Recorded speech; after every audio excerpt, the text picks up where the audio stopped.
Hey, what's up, Soldier Knows Best here, and I just made it back home from my visit to the Apple Store to get my iPhone 3GS replaced. Now, what happened? Last night I was using my iPhone and went to go put it to sleep by touching the top right-hand corner, that little button on the top, and there was no button. So I looked around on the ground, didn't see the button, I don't know where it went. But anyway, I started to just say, okay, well, gotta take a visit to the Apple Store to get this thing replaced. So I set up an appointment online with apple.com, very easy. Found the nearest Apple Store to me, set up an appointment for 11:45. And so I showed up there at 11:40, like they say, show up 5 minutes early today.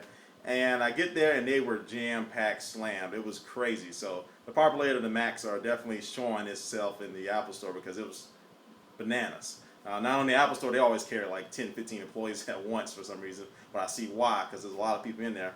But anyway, I get there and it took them 15 minutes to actually get to me. So I wasn't actually able to start get them looking at my iPhone until 12 o'clock. So they were 15 minutes running behind. So kind of sucked, but oh well. Anyway, got up there and it's some type of older guy, and I haven't seen him there before. That's the Apple Store I always go to. And so he actually took a look at it and said, I've never seen this before. We don't get that many 3GSs in here. And I kind of got him as implying as, this is a brand new phone. You shouldn't have any problem with it. And that's the kind of little attitude he started giving me. So I was like, okay, this is going to be fun.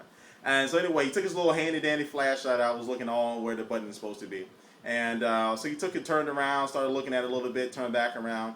And I had a couple little dings, a couple little scratches up there near where the button is, but nowhere near nothing that could damage the knock out of a button. So he handed the phone and he pointed the flashlight at these scratches. Well, you see here, it looks like someone's been biting on it. I was like, what? I was like, no, sir, nobody's been biting on it. Those scratches have been there, but I don't think that's actually damaged the button because this button issue just happened a couple days ago. And so he said, so I think he was kind of, if I was some average person or so, I think he was probably going to say, we can't cover that because it looks like there was some damage to it. So I just looked at him like, and so he went, it's okay, let me get a second opinion. So he went to some younger guy, and this was actually the guy that replaced my iPhone 3G since I had some air bubbles under that screen for some reason, but he actually replaced my iPhone 3G. He went to this young cat, and he just looked at it for 1 second, replace it. And so the old guy was like, okay. It's kind of a reverse roles, huh?